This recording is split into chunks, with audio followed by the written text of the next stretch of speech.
Michel Torrekens, je suis très heureux de vous retrouver par écran interposé pour évoquer avec vous ce qu'il est advenu d'un livre dont j'avais eu l'occasion de rendre compte il y a presque un an déjà, comme le temps passe, qui est le dernier roman en date que vous avez publié, L'Hirondelle des Andes, un roman qui est paru aux éditions Zélige. Je dis le dernier roman en date parce que dans l'intervalle, vous avez publié un recueil de nouvelles dans la collection Belgique. Mais aujourd'hui, nous parlons du roman. Alors, la première question que je voudrais vous poser, c'est peut-être de nous faire le pitch de ce roman et pas seulement de l'histoire du récit qui est raconté, mais aussi du récit de l'écrivain qui l'a écrit et de la manière dont se sont créés les personnages et en particulier comment s'est créée l'idée de relier par le destin et la vie de personnages fictifs deux romans, le précédent, Le Géranium de Monsieur Jean, et celui-ci. Alors, tout d'abord, le pitch, c'est l'histoire de Pauline qui part au Pérou pour retrouver des éléments d'information sur la disparition de sa mère. Alors, pourquoi ce roman? Parce qu'effectivement, quand j'ai eu terminé Le Géranium de Monsieur Jean, où il y a une unité de lieu avec un vieux monsieur dans une maison de repos, autour de toute une problématique familiale, j'ai eu envie de changer d'univers, de partir dans des espaces très découverts. Et pour ça, le Pérou offre des paysages époustouflants, raison pour laquelle j'ai choisi ce pays, mais qui était déjà évoqué dans Le Géranium de Monsieur Jean. Ça, c'est un premier élément. Deuxième élément, j'avais aussi envie d'écrire un roman où intervenaient beaucoup de femmes. Pauline, une jeune femme trentenaire, qui décide de tourner le dos à une vie bien classique, dans laquelle elle a bien réussi, notamment sur le plan professionnel, et qui a envie de se confronter à d'autres réalités. Mais dans son voyage, que j'ai l'habitude de qualifier de Sierra Movi, puisqu'il nous entraîne sur les plateaux de la Sierra péruvienne, sur les hauteurs des Andes. Au cours de ce voyage, elle va rencontrer nombre de Péruviennes, et en particulier des Péruviennes villageoises, rurales, de conditions très modestes, qui se battent pour offrir des conditions de vie décentes à leurs enfants. Et cette expérience-là, enfin ces rencontres-là, c'est d'une certaine façon le prolongement d'un reportage que j'avais fait au Pérou avec une ONG et qui m'avait mis en contact avec différentes réalisations, projets autour de l'alimentation, de la santé, du logement et principalement des projets relatifs aux enfants. Mais les principales actrices par rapport à ces problématiques, c'était des femmes. Alors, on l'entend bien, vous êtes journaliste aussi, en plus d'être écrivain, et il y a toujours cette imprégnation, ou en tout cas dans ce cas-ci, elle est présente en particulier, cette imprégnation du réel, notamment lors de reportages, dans la transformation que vous en faites pour en faire des éléments d'un roman. Comment se passe cette alchimie, d'une part, et d'autre part, qu'est-ce que vous apprenez en plus de ce que vous avez observé là-bas lorsque vous l'écrivez en tant que romancier? C'est une excellente question. Et j'ai envie de dire qu'il y a d'abord quelque chose de très proche entre le journalisme et le travail du romancier, à savoir que c'est toujours une réécriture du réel. C'est impossible de figer le réel exactement tel qu'il est. Que ce soit dans le journalisme, il y a toujours des éléments que l'on perd, et quand on aborde la réalité par le roman, et ça peut être une réalité très intime, ça peut être un vécu très personnel, c'est aussi une réécriture.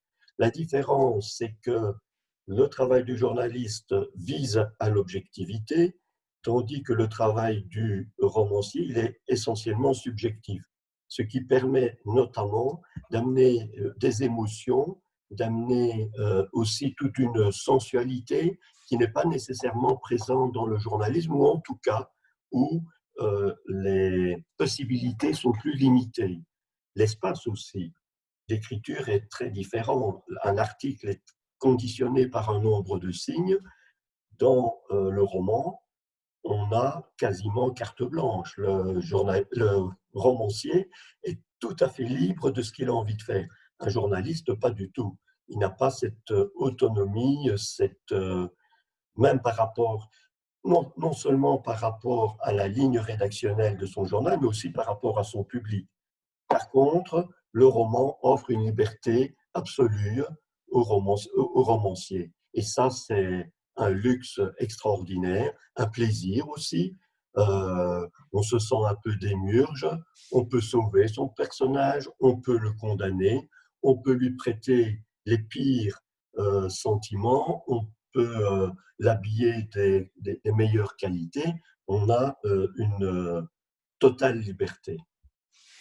Est-ce que lorsque vous avez imaginé ce personnage de Pauline et vous l'avez associé à plusieurs, j'imagine, des femmes que vous avez rencontrées là-bas, Pauline et en particulier sa mère à la recherche de laquelle elle est partie d'une certaine manière. Le voyage de Pauline est un voyage qu'elle effectue, une sorte de voyage initiatique qu'elle effectue à la recherche de sa mère qu'elle a perdue de vue et qui l'a abandonnée lorsqu'elle était enfant pour resituer un peu les enjeux dramatiques, parce que là aussi, c'est une différence entre le journalisme objectif, entre guillemets, et le roman.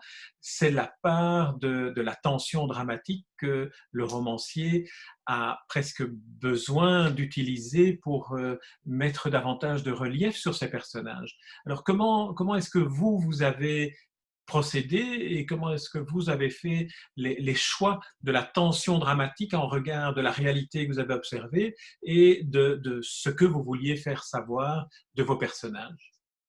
Alors, la tension dramatique liée au personnage de la mère de Pauline, qui s'appelle Hélène, Elena pour les Péruviens, la tension dramatique liée à ce personnage, c'est une tension dramatique que j'ai vécue comme journaliste quand j'étais dans les pays du Sud, des pays très pauvres, comme on le sait. Et parfois, il m'est arrivé de me dire quel est le sens de ma présence dans ces pays alors que j'ai deux jeunes enfants en Belgique. Et parfois, j'ai été pris de peur quasi existentielle, viscérale, en me disant, si je suis renversé simplement par une voiture, par exemple, je vais me retrouver dans un hôpital où je risque d'être très mal soigné. Et est-ce que je rentrerai en Belgique ou bien dans quelles conditions? Et donc, c'est cette tension dramatique de tous ces gens qui consacrent une partie de leur existence à aller dans des zones très compliquées. Bon, dans mon cas, c'était plutôt confortable, hein. La peur que j'ai eue était minime. Mais par contre, dans le cas d'Elena, elle est au Pérou au moment où règne le Sentier Lumineux, qui est un groupe terroriste qui commettait pas mal d'exactions vis-à-vis des populations civiles. Et donc, elle est confrontée à cette violence. Et donc, il y a cette tension liée à l'engagement de Pauline, qui prend des risques pour sauver des familles, elle est infirmière là-bas, pour sauver des familles euh, présentes dans ce contexte-là, en ayant ses enfants qui sont restés en Belgique. Et alors, il y a la tension liée à la violence propre au Sentier Lumineux. Et puis, il y a sa disparition. À un moment donné, elle ne revient plus en Belgique. Elle a disparu des radars et on ne sait pas trop bien pourquoi. Et là, c'est le suspense narratif propre au devenir d'Elena.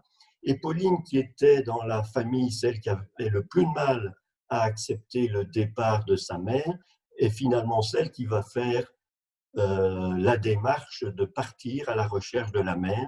D'ailleurs, on m'a parfois interrogé sur le fait que le père n'était pas parti. Et beaucoup de lecteurs se demandaient, trouvaient que c'était pas possible que le père ne soit pas parti à la recherche de cette femme. Mais voilà, il avait à s'occuper de ses enfants. Il ne savait pas dans quel pays il allait débarquer. Tout le monde n'est pas prêt à effectuer ce genre de voyage. Et peut-être que lui savait ce qui était arrivé à sa femme. On n'est pas au courant. Il y a un mystère autour de cela et on verra si le roman, L'Hirondelle des Andes, va lever ce mystère ou pas. Ça, c'est au lecteur de le découvrir.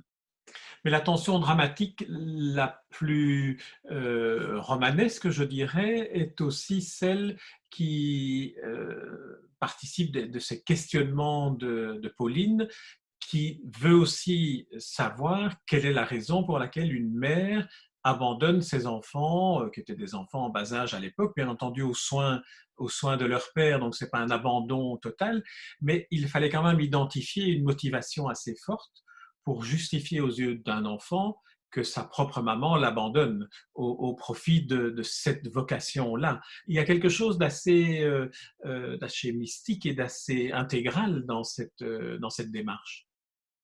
Je ne dirais pas mystique, mais en tout cas idéaliste. On retrouve le même dilemme, la même tension dans une bande dessinée qui est sortie entre-temps, qui est de Juliette Van Nistendal et qui s'appelle Les deux Pénélopes. Et c'est également l'histoire d'une mère qui part à l'étranger dans des pays sous tension, là comme chirurgienne, et la fille est adolescente. La mère revient régulièrement, mais à chaque fois, cette fille adolescente refuse de parler avec sa mère, ne lui demande pas comment ça s'est passé, euh, ne s'interroge pas sur les motivations de la mère, et finalement, elle privilégie la relation qu'elle a avec son père au détriment de la mère qui le vit très mal. C'est une bande dessinée absolument remarquable, belge en plus, qui a eu pas mal de succès au moment de sa sortie, et ça montre que parfois, on a du mal à comprendre les motivations de gens qui nous sont proches. Euh, Est-ce que depuis un an que le livre est sorti, lors des nombreuses rencontres que vous avez l'occasion de faire avec des lecteurs et dans des librairies, dans des bibliothèques, j'ai assisté à l'une ou deux d'entre elles, est-ce que vous avez l'occasion d'observer que finalement, chaque lecteur ou chaque lectrice, puisqu'on sait qu'il y a beaucoup plus de lectrices que de lecteurs dans la chaîne du livre de manière générale, est-ce que vous avez le sentiment que chaque lecteur et lectrice apporte finalement sa propre lecture à un roman en particulier au vôtre, et que certains s'intéresseront plus à la dimension aide et apport aux pays qu'on appelait avant pays en voie de développement d'une part, aide humanitaire d'autre part, et le troisième fil d'interrogation qui peut se nouer est celui de la relation filiale et de ce qu'est une relation familiale. Est-ce qu'on doit sacrifier à la famille une vocation ou est-ce que la vocation doit prévaloir? Alors, comment est-ce que se répartissaient les lectures de votre roman, ou peut-être d'autres lectures d'ailleurs que vous allez nous dévoiler? mais ce qui m'a surpris, c'est que dans mon esprit, le fil conducteur, le personnage central, c'est Pauline, notamment parce qu'elle a cette capacité à tourner le dos à sa vie de fonctionnaire européenne qui vit dans un certain luxe et qui va se confronter à des réalités très différentes. Ce que beaucoup de femmes autour de moi, entre 25 et 35 ans, font. Euh, Elles montrent cette volonté farouche de se réaliser pleinement, que ce soit au niveau familial, au niveau professionnel, au niveau artistique, et qui ont cette capacité à changer complètement de vie. Pour moi, c'était ça l'axe le plus fort. Et dans les rencontres, ce qui m'a le plus étonné, c'est que, suivant les lecteurs, ils vont plutôt retenir la position de la mère en se posant des questions par rapport à ses choix, bien sûr celle de Pauline. Beaucoup retiennent le Pérou aussi comme personnage. Il y a des lecteurs qui m'ont dit que à certains moments, ils allaient sur Google pour Google Maps, pour revisiter les lieux que je décrivais. Donc, ils faisaient une sorte de voyage par procuration. Et alors, je vous l'ai dit, le plus étonnant, c'est certains qui se sont accrochés par rapport au père, alors que dans le livre, il n'est quasiment pas présent, mais ça leur a posé question. Alors, il y a quelques personnages aussi péruviens, des femmes qui appartiennent notamment, il y a une scène de distribution de lait. Il y a eu à une époque au Pérou, je ne sais pas si ça existe encore, des campagnes qui s'appelaient Vaso de Leche, qui étaient des distributions de lait, surtout matinales, avant que l'enfant n'aille à l'école, pour qu'il ait, c'était un lait vitaminé, pour qu'il parte à l'école le ventre bien rempli et pas en mourant de faim, parce que quand on a faim, impossible de se concentrer, d'intégrer une matière, etc. Alors, ma dernière question va porter sur le destin du livre en tant que livre. Paru il y a un an, quelle est votre appréciation de la manière dont un livre comme le vôtre, un livre d'un écrivain belge, édité par un éditeur français Zélige, distribué en Belgique, et ayant traversé par ailleurs la pandémie, le confinement et toutes les difficultés de contact présentiel et d'ouverture et de fermeture de librairies, de bibliothèques et de lieux de lecture. Comment décririez-vous le destin particulier de ce livre-là? Alors, d'une manière générale, sauf si on est publié dans une structure importante avec un service de presse fort important, avec des gens qui sont derrière pour porter le livre auprès des libraires et auprès de la presse. En général, en Belgique, l'écrivain doit être le compagnon de son livre. Il doit le faire connaître, il doit aller le plus possible à gauche, à droite pour rencontrer le public. Et par rapport au confinement, plus le confinement que la pandémie, le confinement m'a mis dans une situation où 3 rencontres ont été supprimées. Finalement, elles sont reprogrammées cet automne, donc ça va être curieux pour moi parce que finalement, je vais me retrouver dans ces rencontres avec 2 livres à défendre, alors que je devrais plutôt être sur un seul livre. Mais j'ai vécu une expérience de rencontre sur Internet, qui a été bricolée via Skype, mais avec la surprise qui était présent parmi le public, une personne qui vivait au Chili et une autre qui vivait au Canada. Or, la rencontre devait se tenir à Scarbeck. Elle a eu lieu entre-temps, mais à Scarbeck, personne n'aurait fait le déplacement depuis le Chili ou depuis le Canada. Et donc, je me dis que ce confinement, outre tous les drames qu'il a entraînés et avec la pandémie, ce confinement a peut-être permis de découvrir d'autres manières d'aller vers le public. La rencontre à Scarbeck a eu lieu et je me suis interrogé pour savoir si je n'allais pas en faire un Facebook Live en même temps pour permettre aux gens qui n'avaient pas la possibilité ou l'envie d'aller jusqu'à Scarbeck d'au moins participer à la rencontre, ne fût-ce que pendant 10 minutes, un quart d'heure, voir qui était là, dans quel esprit ça se passait, puisque j'étais avec une autre écrivaine qui a écrit un récit de voyage sur le Pérou. Donc, le Pérou était vraiment au cœur de cette rencontre. Bon, pour des questions techniques, parce qu'il faut que ce soit plus ou moins bien fait, je n'ai pas fait ce Facebook Live, mais ça pourrait devenir presque systématique maintenant de penser à un prolongement sur les réseaux de rencontres très réelles que l'on organise. Parce que voilà, beaucoup de gens aiment le livre, mais tout le monde n'aime, parmi ces gens, tout le monde n'aime pas nécessairement aller à une rencontre. C'est, c'est déjà un public plus, plus sensible à cette approche de la littérature, voire des écrivains. Mais il y a des gens qui vous diront, moi j'ai lu un livre, je n'ai pas besoin de rencontrer l'écrivain, et c'est tout à fait défendable d'ailleurs comme position. Mais Très voilà, bien. au bout du compte, je suis assez satisfait. Malgré le confinement, ce livre a eu son existence et il continue de l'avoir parce qu'à un moment donné, un livre, finalement, il est son meilleur défenseur. Et parfois, d'ailleurs, un écrivain peut euh, desservir un livre. Si, par exemple, je m'exprime mal lors d'une rencontre, Et peut-être que je vais être un obstacle pour un lecteur potentiel aller vers le livre. Et finalement, le meilleur argument par rapport à une histoire, c'est le livre lui-même.